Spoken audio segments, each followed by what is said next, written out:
એટલે જે વસ્તુ જ્યારે સારી લાગતી ત્યારે લાગે. શ્રાવણ મહિનામાં મહાદેવ વધારે રૂડા લાગે, ત્યારે એની વધારે ઉર્જા હોય. જો અધિકારી નરમ ન હોવા જોઈએ, ડોક્ટર ગરમ ન હોવા જોઈએ. સાહેબ બે પીઆઈ બેઠા છે, આઈના નું કોડીનાર બે, બરોબર. અધિકારી નરમ ન હોવા જોઈએ, ડોક્ટર ગરમ ન હોવા જોઈએ.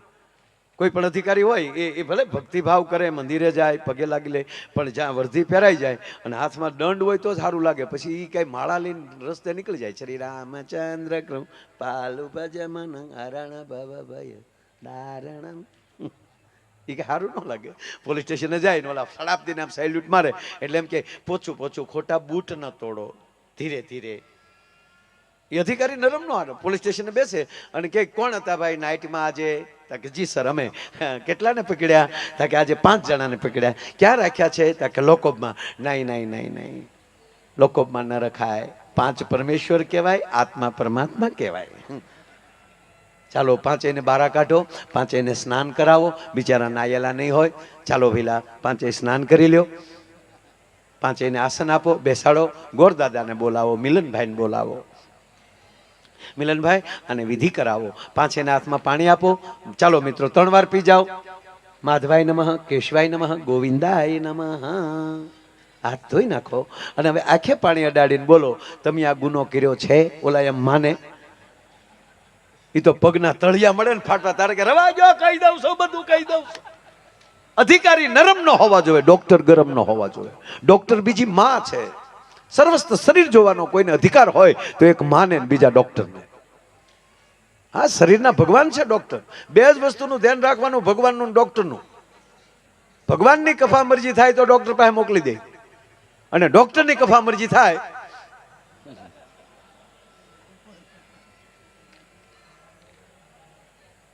તો એ ભગવાન પાસે મોકલી દે. અરે એક દીકરી હારે જતી હતી ને બેન, એક દીકરી હારે જતી હતી, બોલો આખું ઘર સાસરે જાય વળાવે એટલે રોવે ને બધા. દીકરી રડતી હોય, બાપાને પરિવારને બધ ભરી ભરીને દીકરી રડતી હોય. આ તો દીકરી નહોતી રડતી, બોલો આખો પરિવાર રોતો હતો. અને ઓલી બધા આમાં ડોળા કાઢે, હું રોવો છો, એ શું કરો છો એમ કરીને વરરાજાને કીધું તમે ગાડીમાં બેસી જાવ ને, તમે શું સામું જોવો બધા, કોઈ બેહો. વરરાજાને બેહાડી દીધો ગાડીમાં. ત્યાં તો પણ ગઢામાં એ મીડિયા રડવા, એ દીકરી, એ મારા બાપ, એ મારો વાલનો દરિયો. હણ દીકરી પાછી ફર્યો કે પણ શું રડો છો? હું પહેલી વાર હારે જાઉં છું.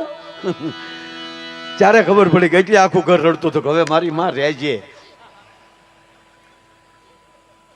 2 કોલેજની દીકરીઓ કોલેજ પૂરી કરી અને છેલ્લા વર્ષમાં હતી, લાસ્ટ યરમાં, અને કોલેજમાં બહાર નીકળીને 2 દીકરીઓ વાતો કરતી જતી હતી કે હે બેન તે રામાયણ વાંચી? એ કે મેં 2 વાર વાંચી. મારે આ ગ્રેજ્યુએશન પૂરું થાય ને એટલે મારે રામાયણ ઉપર PhD કરવું છે. સારી વાત કહેવાય, પણ કેવલ ડિગ્રી માટે નહીં, અનુભવ માટે. એ કે મેં 2 વાર વાંચ્યું. તે તક મેં 1 વાર વાંચ્યું. તને કે કેવું લાગ્યું? તક મને મજા ન આવે. બોલ, મન ન જામ્યું. કે કેમ? સીતાજી અભણ હશે. બોલ, લે વાતું કરજો 2. સીતાજી અભણ હશે. બોલ, નકર રામને વનવાસ હતો તો ખોટે ખોટું 14 વર્ષ શું કામ સાથે હેડ્યું જવું જોવે? જનક જેવો બાપ ન્યાનો ટેચડો કરીએ, દશરથ જેવા સસરા, શું કઈ ઘટતું હતું? હું આવું તો જવું જ નહીં. પણ તું ક્યાં જનકનું સોરું છો? તારે હાટું કઈ સંયમર ન કરવાનું હોય, તારું ધ્યાન રાખવું પડે અમારે. સીતાજીને આજ હું તમે નથી ભૂલ્યા, એનું કારણ એ છે કે જગદંબાનું સમર્પણ છે. અને તમે સાંભળી લેજો, પાયામાં માં છે, પાયામાં દીકરી છે. કોઈ પણ પરિવાર હોય, એ પરિવાર ઉજળો લાગતો હોય તો ઘરે એવી જગદંબા બેઠી હોય તો. ભગવાન મહાદેવને ભલે સોમનાથ દાદા બેઠા, પણ કહું કે મહાદેવ રૂડા એટલે લાગે, બાજુમાં ભવાની બેઠી છે. રામ એટલે રૂડા લાગે, બાજુમાં જાનકી છે. કૃષ્ણ એટલે રૂડા લાગે, બાજુમાં રાધિકા છે. રાધા ન હોય ને તો કૃષ્ણ આધા લાગે સાહેબ. એમ પરિવારમાં એવું ખોરડું હોય તો મહેમાન 5 આવે. નકર તમને લાગે મહેમાન ઘરે લઈ જવાય? હમણાં એક ભાઈ એની પત્નીને ફોન કર્યો કે 5 મહેમાન લઈને આવું છું, રસોઈ તૈયાર રાખજો. તો હમેલી ઝીણા અવાજમાં જવાબ આવ્યો, એ સુવિધા આપકે ટેલિફોન में उपलब्ध नहीं है, એટલે લઈ જા લે. અમુક હાટું તો ઘરે ઢોસા લેતા જવા પડે. એ મગાવે, એ રાંધે કોણ? ભોજ્યો ભાઈ. પણ જ્યાં ખુમારી પડી છે, મારો કહેવાનો અર્થ, જ્યારે ભારત વર્ષનો પુરુષ મૂંઝાણો છે ત્યારે આ દેશની શક્તિ ઊભી થઈ છે.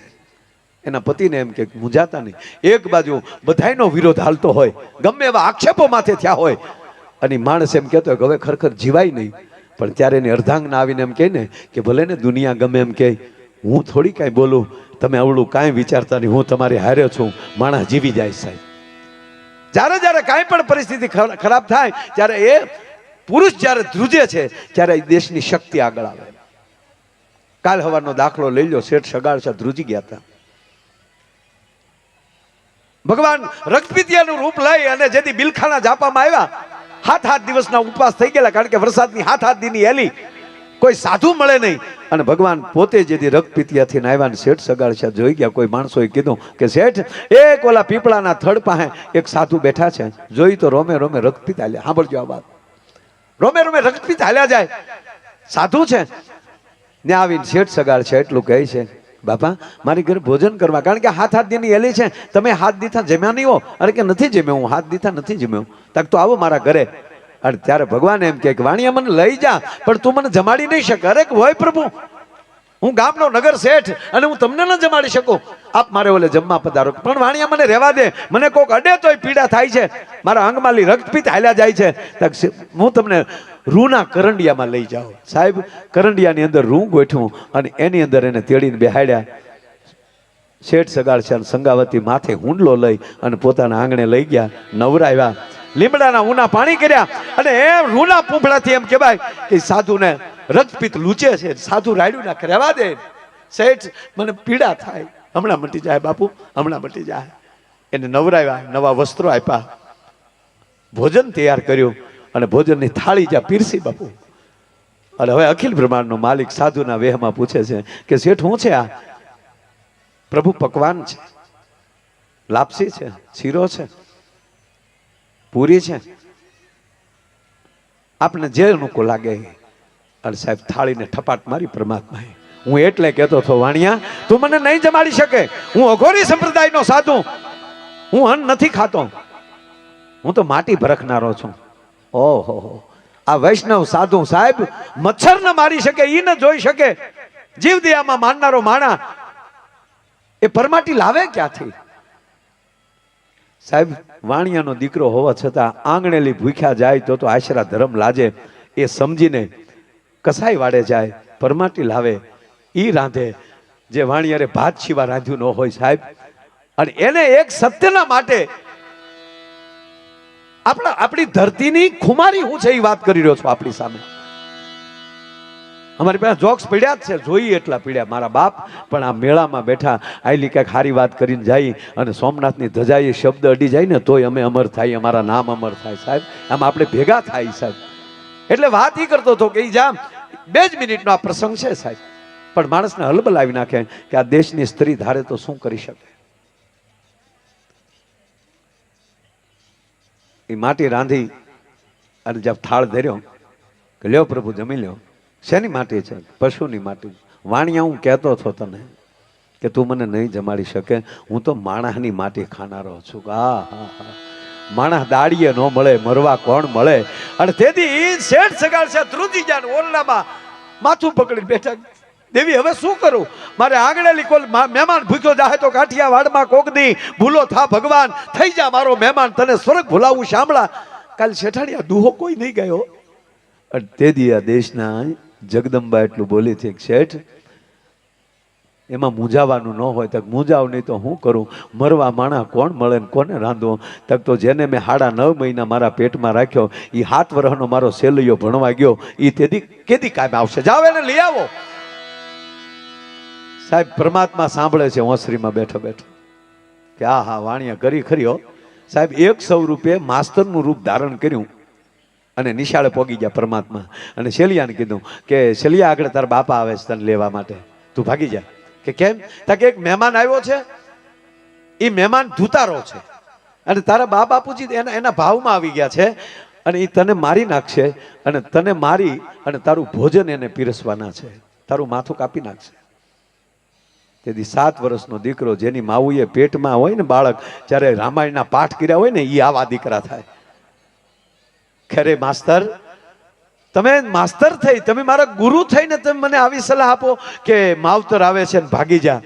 જે માવતરે મને ઉછેરીને મોટો કર્યો એના માટે એક માથું નહીં, રાવણ ઘોડે મને 10 માથા હોય ને તો હું 10 માથા દેવા તૈયાર છું. હવે મારે ભગાઈ નહીં, ભાગું તો મારી ભૂમિકા લાજે. આ ભોરિંગ જીલે નહીં ભાર, આ મેરુ સરીખા ડોલવા લાગે, પછી આકાશનો આધાર. આ મેરામણ માજા ભલે મૂકે પણ આ શેલીઓ સત ન ચૂકે. અંતે સાંભળી લો, ટૂંકી વાત લઈ લો, વાત તો બહુ મોટી છે. આવે છે, એને ખાંડે છે, એનું ભોજન તૈયાર કરે છે, અને એ થાળી પીરસી. હા હવે બરાબર, લાવો આ મારી પાસે. ભગવાન કહે છો છેલ્લી કસોટી હવે સાંભળજો. લાવો લાવો, બહુ સરસ. પેટના દીકરાને ખાંડી નાખ્યો, એની થાળી પીરસી, અને બાજુમાં સંગાવતી છે વીંજણો લઈને બેઠી, પરમાત્માને બહાર નાખે છે. પ્રભુ ખાઈ લો, બહુ ભૂખ લાગી છે, ક્યારના અમે તમને હેરાન કરીએ. પહેલેથી કીધું હતું, પહેલેથી ખાંડી નાખતા ને આ 3 વાર રસોઈ કરવી પડી, એમાં મોડું થયું. પ્રભુ માફ કરજો, આપ જમી લ્યો. હા હું હવે જમી લઉં, પણ એક કામ કરો, મારે એક ટેવ છે, મારી બાજુમાં બાળક બેઠું હોય ને તો મને, હું તો જ જમતો હોઉં છું, તો મારી બાજુમાં એક બાળકને લઈ આવો, મારી બાજુમાં બેસે. શેઠ એટલું બોલ્યા, નારાયણ એ સંત, એક દીકરો હતો મારે, એ મેં ખાંડી નાખ્યો છે. હે હવે દીકરો નથી તમારે? એકે સંતાન નથી? કે એકે સંતાન નથી? અરે વાણિયા, તે ભૂંડી કરી, હું તને કહેતો હતો, તું મને નહીં જમાડી શકે, હું વાંજિયાનું તો ખાતો નથી. આ હા, એ વાંજિયા મેણું કદાચ ભારત વર્ષનો પુરુષ સહન કરી શકે, આપણી માં સહન ન કરી શકે. અને હવે સંગાવતી ઊભી થઈ, ઓરડામાંથી કટાર લીધી હાથમાં, અને ભગવાનને એટલું કીધું કે તમે વાંજિયાનું નથી ખાતા ને, પણ મારા પેટમાં 7મો મહિનો હાલે છે, એમાં જીવ પ્રવરી ગયો છે, અને હવે હું આ એક કટાર મારી, મારું પેટ ચીરી, અને બાળકને ન લાગે એ રીતે એ બાળકને હું ઘડીક બારું જીવતું રાખી, નાળીની રહેવા દઈ, અને તમે જમી લ્યો ત્યાં સુધી એને હું જીવતું રાખી. હવે ઊભા ન થતા. બાપુ જાણી તને કહું છું બાવા, સાંભળ મારી વાત. ઓધાન છે મારા પેટમાં, એને મહિના પૂરા 7. હવે જેમાં વણ નહીં દઉં જાવા, તું ભાગીશમાં બાવા. હવે તું સાધુડા ભાગતો નહીં, એમ કરીને સંગાવતી હાથમાં કટાર લીધી, અને જા પોતાના પેટમાં નાખવા જાય, એ રક્ત પીતિયામાં શત્રુભુજ કાર્ય થવાઈ ગયું, ભગવાનને ખબર ન રહી. સાહેબ શત્રુભુજ હાથ પકડ્યો, બસ સંગાવતી આ તારા પેટમાં કટાર લઈ જાય, લક્ષ્મીના પેટમાં જા. માગ માગ બીડો કરવા, એ માગ માગ કહે છે, સંગાવતી રડે છે. તું અમને હું આપી દે મારા બાપ, તું શું આપી શકે? તમે ક્યારે રાખ્યો માગી લે, માગી લે. છે આવી થાળી પીરવવાની તેવડ તારામાં? સાહેબ એ ભારત વર્ષની માં જ આપી શકે, બીજું કોઈ ના આપી શકે. એટલે જ કહું સંગાવતી, શેઠ સગાડછા, તમને ધન્યવાદ છે તમારી ભક્તિને. અને થાળીને પરમાત્માએ આમ ઠોકર મારી, અને જાણે આમ કહેવાય કે ઉલ્લી થાળી, અને એમાં ફૂલ ખેડ્યા, અને ફૂલની વચ્ચેથી એમ કહેવાય શેલીઓ તૈયાર થયો. ભાઈ કે લ્યો આ તમારો દીકરો, હવે માગી લ્યો, તમારે શું જોવે છે? ત્યારે માગ્યું શું ખબર? ત્યારે 2 માણસે એટલું માગીને એટલું કીધું કે પ્રભુ માગીએ એટલું કે આગળ કળિયુગ ઘોર હાલ્યો આવે છે, આવી માંગણી બીજા પાસે ન કરતો, બીજું કાંઈ અમે માગતા નથી, તારી પાસેથી અમારે માગવું નથી કાંઈ. મારો કહેવાનો સૂર્ય છે કે જ્યારે જ્યારે પુરુષ ધ્રુજો છે, ત્યારે ત્યારે આ દેશની શક્તિ આગળ આવી છે.